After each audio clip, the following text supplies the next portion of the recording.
Our next beer for the evening is a Cazillila. And no, you didn't hear me wrong. I did mispronounce it. A Cazillila is a really fun beer. It came as a process of researching a couple different hops and trying to experiment with some hazy yeast strains.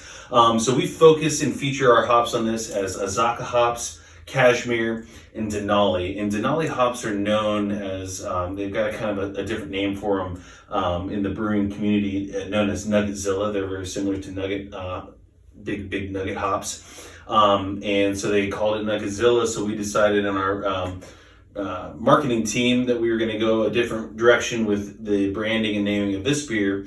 So we came up with a Cazillila. And it's kind of unique, and unfortunately we're unable, because we were limited on our 750 and tap labels on what we can actually put on there to kind of feature the beer. And as you can see, we keep our branding very, very simple. But with the Cazillila, we were hoping that we were in a situation where we could have a Godzilla type creature made of hops, and have him cozied up with a nice cashmere sweater. But unfortunately, as things go, we had to kind of focus on just what we can do and produce for the bottle label. So that's where we landed. Hazy IPA, we use a hazy yeast strain. So you're gonna see suspended particles, a lot of proteins, and it gives you that nice, big, juicy flavor profile that you look for a hazy IPA. We clocked this one in at 7.5% ABV. It's a limited series beer. There are some 750s in the market, but mostly draft for South Dakota. So get out there and grab a bottle if you can find it, because it is a very limited thing. But otherwise, I hope you enjoy, and cheers.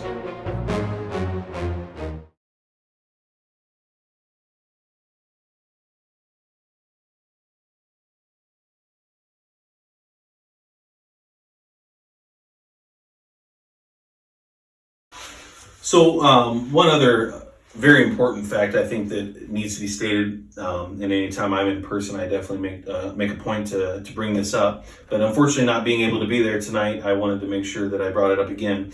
One of the most important things for Zipline Brewing Company, one of our most important values, is that we want the beer to be the top quality with the best consistency. And we want you to have Copperalt, and every single time you have Copperalt, it tastes like Copperalt. And every time you have our IPA, it tastes like our IPA and any other brand. And we don't want you to have a beer that you may not like the beer style, and that's fair. There are different beer styles over the years that we've produced that are just not my favorite. It's not my thing. But ultimately, having consumed a number of different beers, I know I can taste the quality. And that's really the key. So for us, we spend a ton of effort in QA QC to make sure that our beers are tested scientifically. We count yeast strain cells. We count all kinds of different things that are way over my head. I can't explain to you really. We're actually looking at hopefully putting together some more information on that and having the folks that actually do that stuff explain a little bit more what they do, because it goes under the radar a lot of times, but that is such an important part of brewing.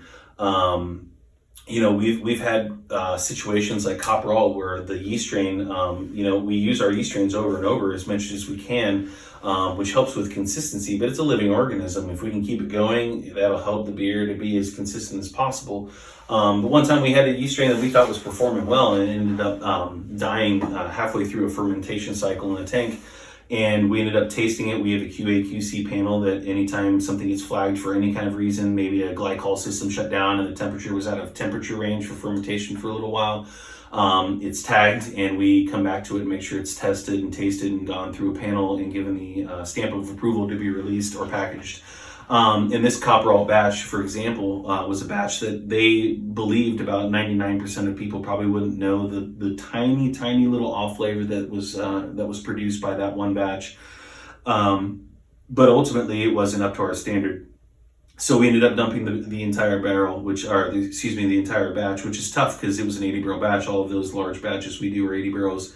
We're producing in a 20 barrel system. So anytime we produce 80 barrels of beer, we're producing the same beer 4 times and putting it in the same tank. So that's a tough economic, but also just time loss hit. But ultimately it shows, I think, and I like to tell the story because it shows that we are committed to the quality of our beer released in the market. And it is vitally important because we don't want you to buy a beer that is off of quality. Because if you do, you probably won't buy any other beer of ours again, and rightfully so. People need to be very, very careful about how they release their beers and the production of it, and we take that very seriously. So that's always a fun, exciting thing. We had a QA/QC director for a little while in 2019. Her name was Nelsie. She came from Colombia, which was awesome. She had a ton of experience in the industry with some major breweries and major malting companies, actually. And she was really able to revolutionize our QA/QC. And she's currently, unfortunately, not with us, but we're working on hopefully bringing her back in at some point. But she really opened up the doors on how we test our malts when they come in and steep them into teas and do some tests on them before we even produce with the malts. Same thing with the hops. We can steep the hops in hot water as if they were being boiled or steeped in the tank and get some good aromatics, some good flavor, bittering profiles. She had a ton of tests that she put together to help our beers to be more consistent and higher quality, which is amazing. She did a rock star job. She is definitely missed, but she definitely set up a system for us to succeed. And again, hopefully we can bring her in soon.